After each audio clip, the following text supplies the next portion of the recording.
जो इरादे का पक्का हो, और दिल उसको दो जो सूरत से नहीं दिल से अच्छा हो। स्पष्ट बोलने वाला व्यक्ति एक अच्छे कांटे की भांति होता है। इसमें थोड़ी देर के लिए दर्द जरूर होता है, लेकिन फायदा जिंदगी भर रहता है। अगर आप किसी को एक बार माफ करते हो तो आप समझदार हो। अगर आप उस व्यक्ति को दूसरी बार भी माफ करते हो तो बहुत ही नरम दिल हो। लेकिन आप उस व्यक्ति को तीसरी बार माफ करते हो तो आप दुनिया के सबसे बड़े बेवकूफ हो। जीवन की सबसे महंगी चीज है आपका वर्तमान, जो एक बार चला जाए तो फिर पूरी दुनिया की संपत्ति देकर भी उसे हम खरीद नहीं सकते। हमें हमारे विचार ही बनाते हैं, इसलिए शब्दों पर नहीं अपनी सोच पर ध्यान दो। विचार हमेशा जिंदा रहते हैं। धरती पर जिस प्रकार मौसम में बदलाव आता है, उसी प्रकार जीवन में सुख दुख आता जाता रहता है। बुराई तो तुम्हें हजारों की भीड़ में भी ढूंढ लेगी, ठीक उसी प्रकार जैसे गायों की झुंड में बछड़ा अपनी माँ को ढूंढ लेता है। परंतु जो बंसी वाले को दिल से मानता है, वह बुराई में भी अच्छाई को ढूंढ लेता है। ज्यादा हंसने और बोलने वाला व्यक्ति अगर चुप हो जाए तो समझ लेना चाहिए कि वह भीतर से टूट चुका है। कभी भी स्वयं पर घमंड मत करना। पत्थर भी भारी होकर पानी में अपना वजूद खो देता है। अगर ईश्वर तुम्हें ज्यादा प्रतीक्षा करवा रहे हैं तो हो सकता है जितना तुमने मांगा है उससे वो कहीं ज्यादा देने वाले हैं। अरे गुजर जाएगा ये दौर भी, जरा सब्र तो कर। खुशियां ही नहीं रुकी तो गम की क्या औकात है। जब मन परेशान हो तब कुछ मत किया करो, बस आंखें बंद कर श्री कृष्ण का नाम लिया करो। बुद्धि से पैसा कमाया जा सकता है, परंतु पैसे से बुद्धि नहीं खरीदी जा सकती। सब अपना सा लगता है। सिर्फ बातों से औरों के लिए जीते थे तो किसी को शिकायत नहीं थी। थोड़ा सा अपने लिए क्या सोचा, जमाना दुश्मन बन गया। जिंदगी का तजुर्बा कि छोटा आदमी बड़े मौके पर काम आ सकता है और बड़ा आदमी छोटी सी बात पर औकात दिखा देता है। कोई भी आपके हाथ से तो छीन सकता है, लेकिन आपके भाग्य से नहीं। जिंदगी में आगे बढ़ना है तो सहारों पर नहीं, खुद पर यकीन करना सीखो। दरवाजे छोटे ही रहने दो अपने मकान के। जो झुक कर गया समझो वही अपना है। ईश्वर में आस्था है तो मुश्किलों में भी रास्ता है। जो ज्ञानी होता है उसे समझाया जा सकता है, जो अज्ञानी होता है उसे भी समझाया जा सकता है, परंतु जो अभिमानी होता है उसे कोई नहीं समझा सकता। उसे सिर्फ वक्त ही समझाता है। अरे कैसे करो भरोसा गैरों के प्यार पर। आजकल तो अपने ही मजा लेते हैं अपनों की हार पर। जब बात जरूरत की हो तो जुबान सबकी मीठी हो जाती है। जितने सच्चे रहोगे उतने ही अकेले रहोगे। जब भी जिंदगी आपको रुला दे तो समझ लेना जिंदगी आपको रुला नहीं रही, आपको सिखा रही है। मतलब की बात तो सब समझ लेते हैं, लेकिन बात का मतलब बहुत ही कम लोग समझ पाते हैं। किसी पर ज्यादा नाराज होने से बेहतर है कि अपने जीवन में उसकी अहमियत कम कर दो। सब कुछ जानते हुए भी अगर आप गलत को गलत नहीं कह सकते तो आप अपने हक के लिए भी नहीं लड़ सकते। खुश रहना चाहिए, बाकी तो सब चलता रहेगा। कोई भी अपना बिछड़ता रहेगा तो कोई पराया मिलता रहेगा। कोई भी रिश्तेदारी एक हिस्सेदारी से नहीं, दोनों की भागीदारी से चलता है। जो इंसान आपके दुख में अपनी खुशी भूल जाए, उस इंसान से ज्यादा आपका अपना कोई नहीं हो सकता। जिंदगी में धीरे चलकर कभी भी नहीं रुके तो यकीन मानिए आप सबसे तेज चल रहे हैं। आप किसी व्यक्ति को बरसों में इतना नहीं जान सकते जितना कि एक बार उसे क्रोध की स्थिति में देखकर जान सकते हैं। जब लोग रास्ता अलग करने का फैसला करते हैं तो सबसे पहले बातचीत करना कम कर देते हैं। गलती हर इंसान से होती है, लेकिन गलती सुधारता वही इंसान है जो साफ दिल का होता है और रिश्तों को खोना नहीं चाहता। क्रोध बुरा होता है, लेकिन जहाँ जरूरत है वहाँ दिखाना भी चाहिए, नहीं तो गलत करने वालों को एहसास ही नहीं होगा कि वो गलत कर रहा है और वो आपके साथ हमेशा वैसा ही व्यवहार करता रहेगा। अनुभव कहता है कि किसी एक पर पूरा भरोसा करके देखिए, आपको वही इंसान किसी पे भरोसा ना करने का सबक सिखाएगा। एक बात बिल्कुल सच है कि नए लोगों के साथ हम चाहे कितने भी खुश हो, लेकिन जब वो दिल दुखाता है तो पुराने ही याद आते हैं। तोड़कर जोड़ लो हर चीज, दुनिया में हर चीज की मरम्मत हो सकती है सिवाय विश्वास के। एक बार विश्वास टूट जाए तो कभी वापस नहीं जुड़ता। सच्चा स्नेह करने वाला केवल आपको बुरा बोल सकता है, कभी आपका बुरा नहीं कर सकता, क्योंकि उसकी नाराजगी में आपकी फिक्र और दिल में आपके प्रति सच्चा स्नेह होता है। माफी के हकदार गलती करने वाले होते हैं, चालाकी करने वाले नहीं। जीवन भर खुश रहना है तो खुद को ऐसा बना लो कि कोई आपके साथ हो या ना हो, आपको किसी चीज का दुख नहीं होना चाहिए। इंसान इसलिए अकेला हो जाता है क्योंकि अपनों को छोड़ने की सलाह गैरों से लेता है। जमीन अच्छी हो, खाद अच्छा हो, परंतु अगर पानी खारा हो तो फूल खिलते नहीं। भाव अच्छे हो, कर्म भी अच्छे हो, मगर वाणी खराब हो तो संबंध कभी टिकते नहीं। अपना ईमान और धर्म बेचकर कमाया गया धन अपने किसी काम का नहीं होता, अंत में उसका त्याग करें। आपके लिए यही उत्तम है।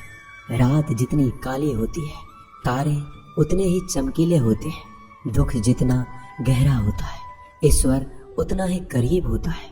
कभी उसको नजरअंदाज ना करो जो तुम्हारी बहुत परवाह करता हो, वरना किसी दिन तुम्हें एहसास होगा कि पत्थर जमा करते हुए तुमने हीरा गवा दिया।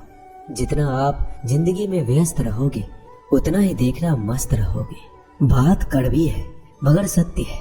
जरूरत पड़ने पर लोग बिना रिश्ते के रिश्ते बना लेते हैं और जरूरत खत्म होने के बाद बने हुए रिश्तों से भी मुंह मोड़ लेते हैं। जिंदगी में मित्र और चित्र अगर दिल से बनाओगे तो उनके रंग जरूर निखर के आएंगे। जो समझ ना सके उसके साथ समझौता ना करो, इससे अच्छा अकेले रहो। कम से कम सुकून इस बात का रहेगा कि कोई है ही नहीं तो समझेगा कौन। आजकल लोग दिल से दी हुई इज्जत से खुश नहीं होते, दिखावे की चापलूसी करने वालों से गर्व महसूस करते हैं। विश्वास करें परंतु माँ और ईश्वर के सिवा किसी पर नहीं। लुट जाने के बाद चाहे कसूर किसी का भी हो, रूठ जाने के बाद कसूर चाहे किसी का भी हो, बात वही शुरू करता है जो बेहद प्रेम करता है। भले ही जिंदगी में अकेले रह लेना, लेकिन जबरदस्ती किसी से रिश्ता निभाने की जिद मत करना।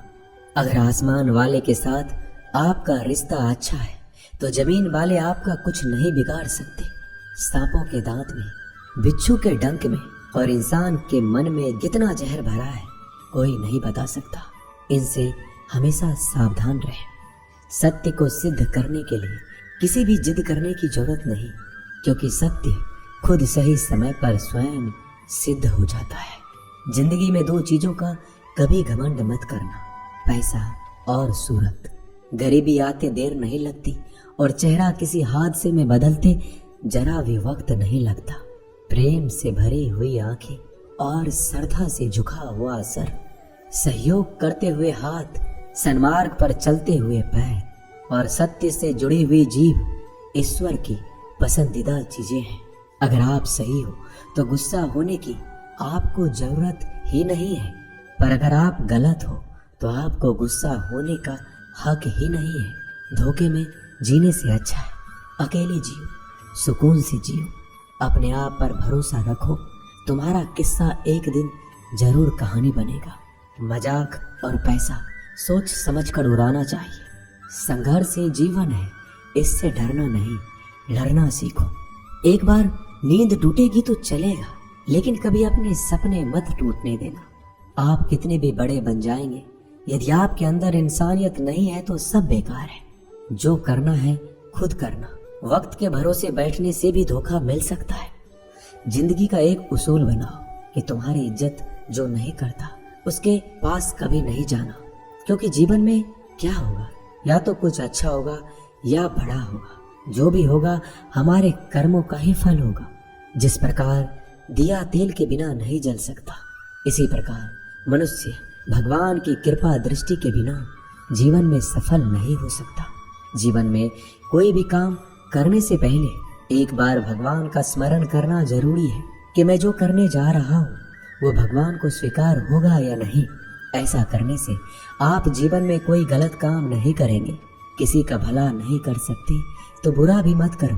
यदि सम्मान नहीं कर सकते तो बेवजह अपमान भी मत करो। तुम जिसकी जितनी परवाह करोगे उतनी तकलीफ पाओगे, और जिस दिन तुम लोगों की परवाह करना छोड़ दोगे लोग तुम्हें तकलीफ देना छोड़ देंगे। क्या लेकर आए हो और क्या लेकर जाओगे?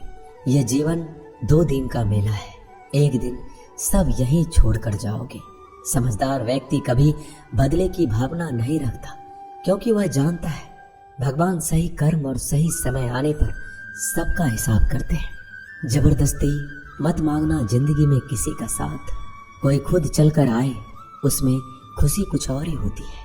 संगत का विशेष ध्यान रखें, क्योंकि सफलता हमेशा अच्छे विचारों से आती है, और अच्छे विचार अच्छे लोगों के संपर्क से आते हैं। या तो चुप रहिए या फिर ऐसे शब्द बोलिए जो मौन से ज्यादा कीमती हो। सत्य अपने लिए रखना, प्रेम दूसरों के लिए, करुणा सबके लिए रखना, यही जीवन का व्याकरण है। फूल कितना भी सुंदर हो, तारीफ खुशबू से होती है। इंसान कितना भी बड़ा हो, कद्र उसके गुणों से होती है। एक बार एक गांव में एक साधु रहता था जो भगवान पर बहुत विश्वास रखता था। एक बार की बात है, वह साधु पेड़ के नीचे बैठा था और भगवान को याद कर रहा था, और अचानक ही वहां बाढ़ आ गई। चारों तरफ पानी ही पानी था। सब लोग अपने आप को बचाने के लिए ऊपर पहाड़ की तरफ भागने लगे। उनमें से एक आदमी ने देखा इस हालत में भी साधु जी भगवान की तपस्या कर रहे हैं, और सोचा कि ये अपने आप को बचाने के लिए कहीं क्यों नहीं जा रहे हैं। तो उसने उस साधु से बोला, अरे आप क्यों नहीं जा रहे हो? आप मेरे साथ ऊपर पहाड़ की तरफ चलो, नहीं तो डूब जाओगे। साधु बोला, अरे हमें क्या होगा? मैं भगवान की इतनी तपस्या करता हूँ कि मुझे कुछ नहीं हो सकता। भगवान खुद मुझे बचाने आएंगे। धीरे धीरे पानी साधु के कमर तक आ गया, और अब लोग वहां से नाव लेकर निकलने लगे।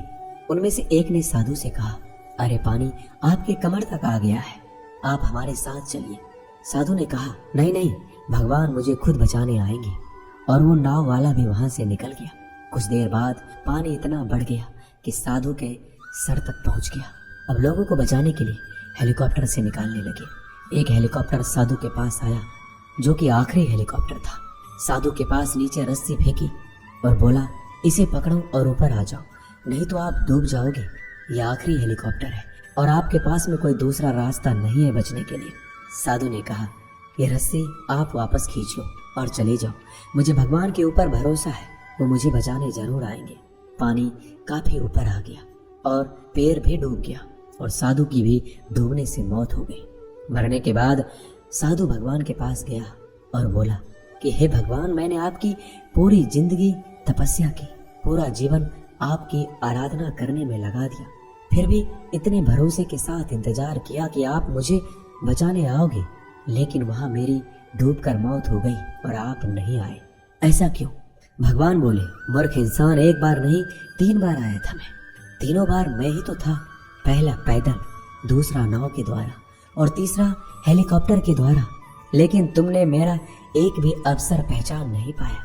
पता नहीं किसका इंतजार कर रहे थे। इसी तरह से जिंदगी में हमें ऊपर वाला बहुत से मौके देता है, लेकिन हम सब मौके को ठुकरा कर पता नहीं किस चीज का इंतजार कर रहे होते हैं कि वो होगा तभी मैं करूँगा। इस बात पर अड़े रहने से एक वक्त के बाद वो मौका हाथ से निकल जाता है और हम कुछ भी नहीं कर पाते। तो हमें किसी भी अच्छे समय का इंतजार नहीं करना चाहिए। जो भी करना है आज और अभी से करना शुरू कर देना चाहिए। दोस्तों, इस वीडियो में बस इतना ही। इस वीडियो को बोलते वक्त मेरा गला बैठा हुआ था, लेकिन आप लोग इस चैनल को और वीडियो को इतना प्यार देते हैं, इसलिए मुझे ये वीडियो बनाना पड़ा। अगर मेरी आवाज़ आप लोगों को पसंद नहीं आई इस बार, तो उसके लिए मैं क्षमा चाहता हूँ। तो मिलते हैं अगली वीडियो में। अपना ख्याल रखिएगा। जय श्री कृष्ण।